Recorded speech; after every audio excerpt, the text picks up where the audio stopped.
Hello everybody, how are you today?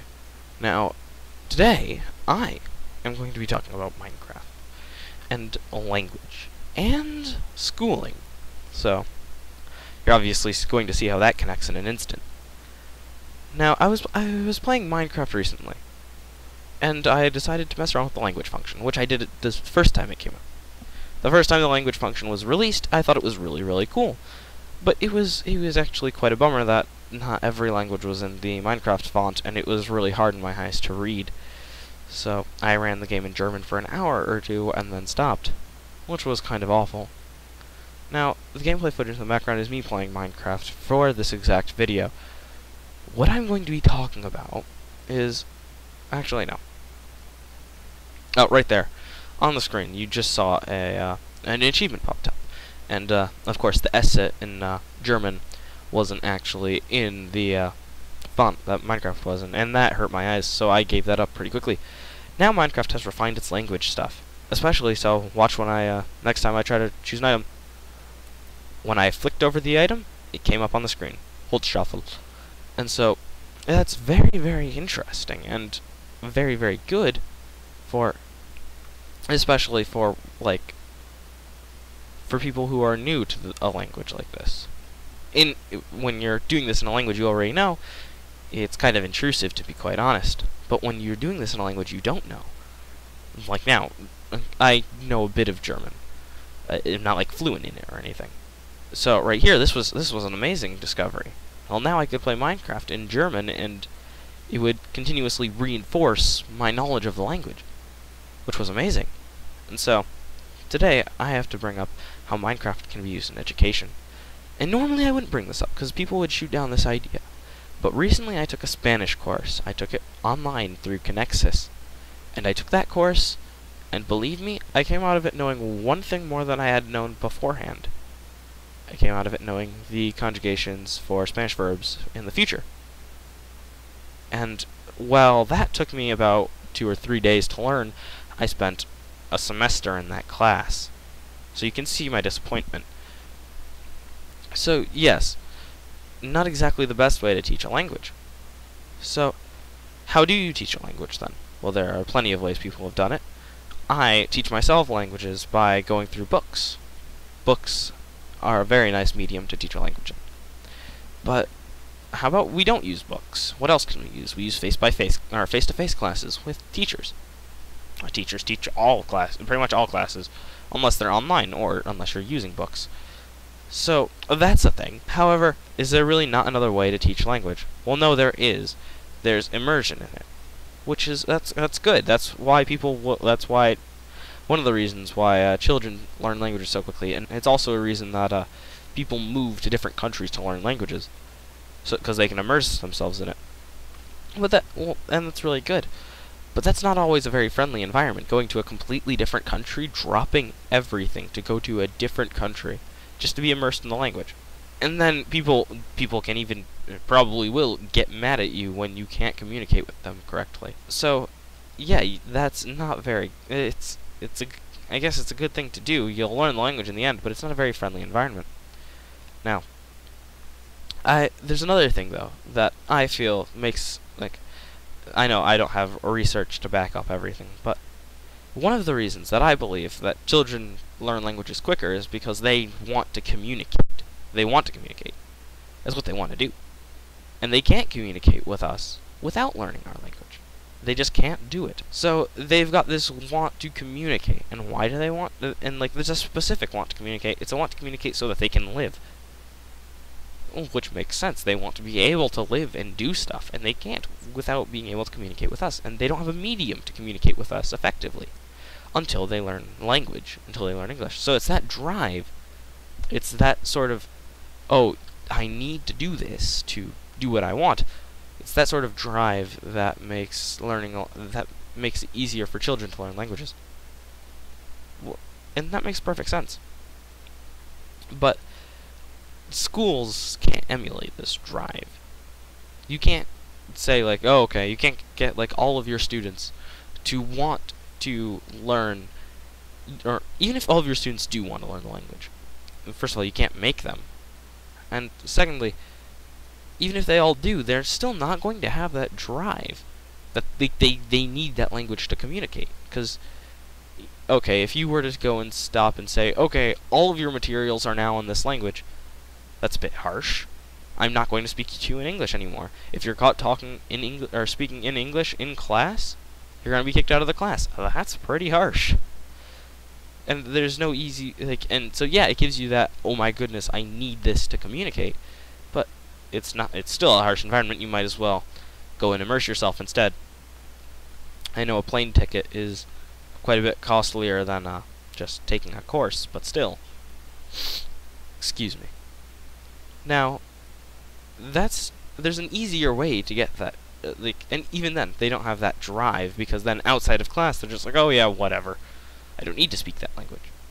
And there's also no really easy way to say, okay, I associate this object with this object without just constantly repeating vocab sheets.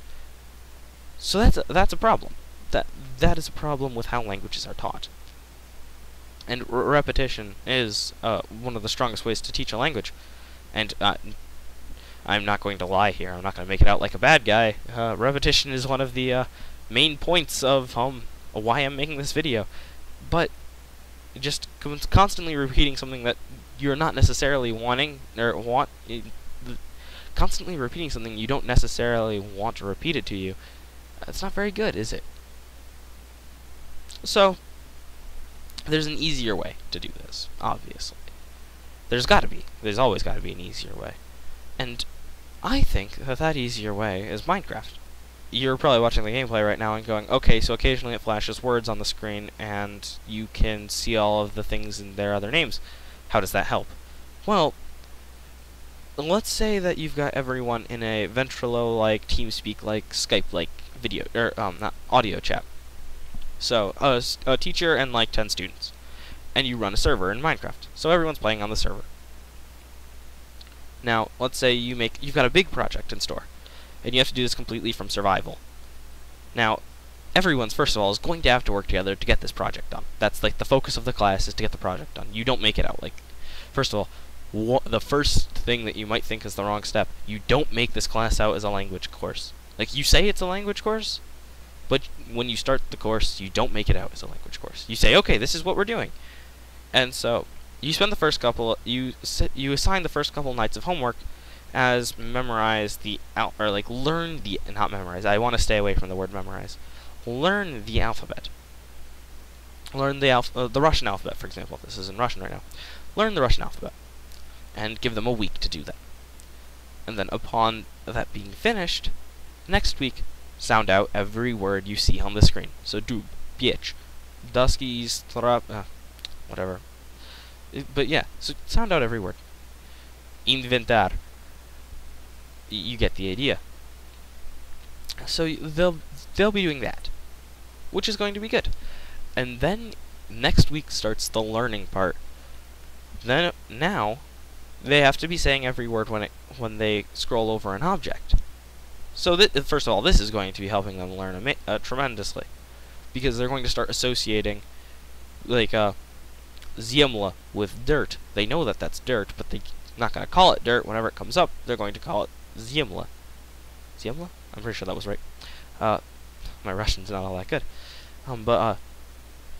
So they're going to get used to calling it that, which is going to be good.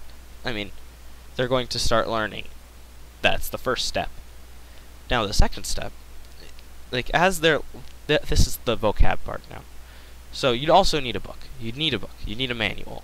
So you'd make a PDF file with all of the, like, you could easily just get all Russian grammar stuff. You could learn that all simply off the internet. Go to Wikibooks. Wikipedia's got an article on it, and there are plenty of other teachers online that are giving free courses out, like the one I'm using to take Japanese. So this is big. This is a big thing. And so, make a PDF of all of the Russian grammar they're going to need. In the order of what you think they're going to need, make sure you've got a good table of context and a good index, because if you don't, then people are going to get mad at you and it's going to be hard. So, when you make sure that you've got all these right materials, you give this to them, and that's probably out of the PDF that they're going to use, out of the PDF that they're also going to learn the Russian alphabet out of. So, with this here, this is what's going to help you teach grammar. So they're going to get the vocab down. This PDF is going to have no vocab in it. It's going to take words also that are generally the first things you find in Minecraft as well. That's how it's going to express all of this grammar, which is good. So they'll start off learning, and they'll learn grammar based on what they know of the language already. So it gets better though, because there's the grammar part that's quite a bit harder to learn for many students. I honestly find vocab as the hardest thing to learn, but for many, it's the grammar that's the hardest part to learn, and I understand this. So what a teacher should be doing then is, after a couple weeks of just sounding out the words and saying the words, and at this point now the students are talking in English and constantly interrupting themselves by saying words on the screen, and all is well like that, and as a teacher you're off grading, giving people points in class for how often they're saying things and how often they don't say things in English, which is good. And then one day you say, okay, for this week you can't speak in English. That's a bit harsh. It is a bit harsh. And I said that was a bit harsh. But if you could just say, okay, this week don't speak in English. Done. Well, what are they going to do? They're going to obviously open up their PDF file and look for all of these grammar rules, so they know how to say this. So like they know how to conjugate all of the verbs that they're trying to say. And even then, look for verbs. Now, verbs are vocab. I know when I said don't have any vocab in the PDF, you're going to need to, because there's going to need to be a way for them to communicate using verbs. Right now, you've got the nouns part down, and a lot of adjectives down in Minecraft, but you don't have the verbs down. So you're going to have to teach them verbs first. And so when they are forced to communicate using only this language, and they can't communicate in English, you can only communicate in Russian. What are they going to do? They're going to start learning Russian. Why? Because they're so invested. You have to realize that if you've got this big project that you set up, and you let them work freely for like a week. Because remember, I said for the first week, just in class they're playing Minecraft, out of class they're learning the alphabet. And then even then, for the second and third or so weeks, you're just sounding out words. You're still really invested in the project you're doing, in the whole surviving aspect. Excuse me. So they're going to be invested in this, so they're going to want to communicate, because they already established jobs for each other. And so they already know, okay, you're doing that, I'm doing this, and so they're now working as a team, essentially. Which is good, that's what you want. That's what you want them to be doing. So what do you do then? Well, now at this point what you can do is, what's really nice is that they're going to have the want to work. They're going to have this desire, like I said before, that children have. They need a medium to communicate, to do something basic like live, or in this case, finish the project they've been working on this entire time. And not even for a grade, just for fun, because you're playing Minecraft, which is a fun game. So that's what they're going to do. And of course, this requires that people are going to have knowledge of what Minecraft is, and they're going to have knowledge of pretty much everything. They're going to need to have played Minecraft before, and they're going to need to know the alphabet. But other than that, though, you've got everything figured out basically. Now you can't speak in English, so they're all looking up verbs and talking to each other and looking up conjugations, and no one's going to want to keep alt-tabbing out of Minecraft to continue to look at the conjugations and the verbs. They're going to get that memorized, and maybe this won't be a semester course. Maybe this is a year-long course. Growth is not going to be linear. It's not going to be, oh, we're learning a little bit. It's going to go from, oh, I know a little bit of Russian, to I'm talking to my friends completely in Russian daily. Because if this server is open at home, you're going to be wanting to work on it at home. And so all the teacher has to do is, when they say, okay, don't communicate in English on the server, just go home and eventually just a couple of times a day, just tune into the server and just listen to see if people are talking in English or not. And if they're talking in English, then scold them and take away points. But if they're not talking in English, then good job, they're doing what they should be. And generally, they'll be talking in Russian anyway most of the time, because they'll already have associated the words that they're seeing on the screen with those objects. So instead of saying, what was that? Instead of saying, pass me the glass, pass me the stiekla, I'm pretty sure that's what it said. I'm sorry, my memory is awful. But yeah, they would associate that with that, and so they would say it. And even then, talking half Russian, half English, that's not going to sound right. So they'd, as far as I'd think that one would think that they'd start talking in Russian just because it sounds right, and it would be pretty obvious that after a while they've got the conjugations memorized. I'm going to interrupt myself for a second. Look how many languages. Okay? That is a lot of opportunity. And yeah, maybe this all isn't perfect. Talk to the guys at Mojang about that. But even then, look at that. You could probably modify it so that it was perfect as you wanted it. That everything was absolutely fine. You could easily modify Minecraft. Minecraft's got a lot of mods. And yeah, that'd be if they've already got the language files there, I'm guessing pretty much all you'd have to do would be edit them. And now, I'm not someone who has to deal a lot with code, but Java isn't the worst programming language to code by far. And while it can be annoying at times, I know I have done something. I've done stuff with Java. I'm not like a master in it or anything. But even though it can be difficult to code at times, not knowing the programming language, just if you don't know anything about it, you can still bump your way around in there and probably get these files edited. So, generally though, you'd want someone who's good with Java to be helping you while editing these files to make sure that they're saying what they should be saying if Minecraft ever translated something wrong. Because I know that they did have files that they had to edit out and such. And yes, this isn't it's not teaching you idioms of the language, but then again, I don't learn those in any of my courses either. So, I mean, it's a step up from independent study as far as quality goes. I'm gonna let you know that I hold the quality of independent study above the quality of school-taught courses, at least high school taught. I obviously haven't been to any college language courses, so I wouldn't know. But definitely, I've been to a lot of high school language courses, online and face-to-face, and both of them, they don't have the same kind of quality as Minecraft, which you'd think is crazy, but it's true. I mean, they teach you. They teach you everything out front. They give you vocab sheets, they give you tables to memorize, but it's memorization, it's not learning. High school classes are memorize this for a test, pass the test, never use it again in your life. Minecraft is memorize this no, not even. It's memorize this to talk to your friends, and then learn it to communicate effectively with your friends to finish the project that you started. And then at the end, in the project, it wouldn't even be what you're getting graded on. That would be the thing. It would just be a project. It would be like a Minecraft class. Just build this. Okay, so they'd start building it. That's not what you're grading them on. I find it hard to think of a test to give in this class, because there really isn't one you can give. I mean, you can give a basic test for just a general student. A general student learning, what's this, French. You could give just a general French test. You could. It wouldn't really, you'd obviously have to modify it, because this is another problem that I would like to address. Not every problem, or not every word is on Minecraft. You're not going to run into every word, which is, you're never going to see the word pear in Minecraft. P-A-I-R or P-E-A-R. You're not going to see those. Okay. But it's got a lot of different things. A lot. You're going to see cocoa beans. I'm just reading stuff off the inventory at the moment. Cocoa beans, ladder, dirt, shovel. And you're going to find out all these different building materials, and you're not going to learn everything. You aren't.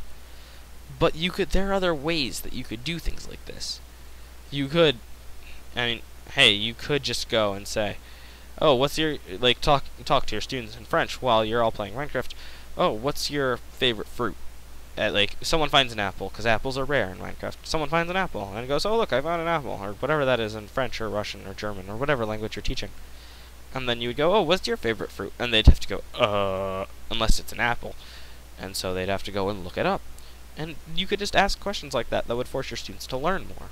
And it would be such a casual environment that people wouldn't be, it wouldn't be harsh, it wouldn't be frightening, and it wouldn't be like a class, it'd be like a game. Which is what it is. It's just talking to your friends. So, that's my 2 cents on the matter.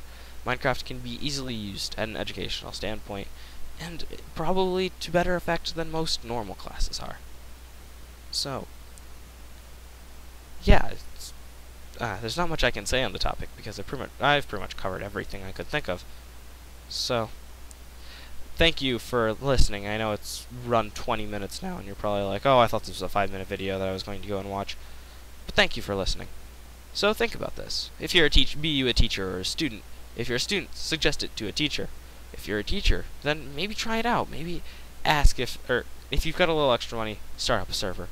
Or ask your school system, hey, can we try this? It might work. And it probably will work better than the language class you're teaching at the moment. I nearly guarantee it. I lied.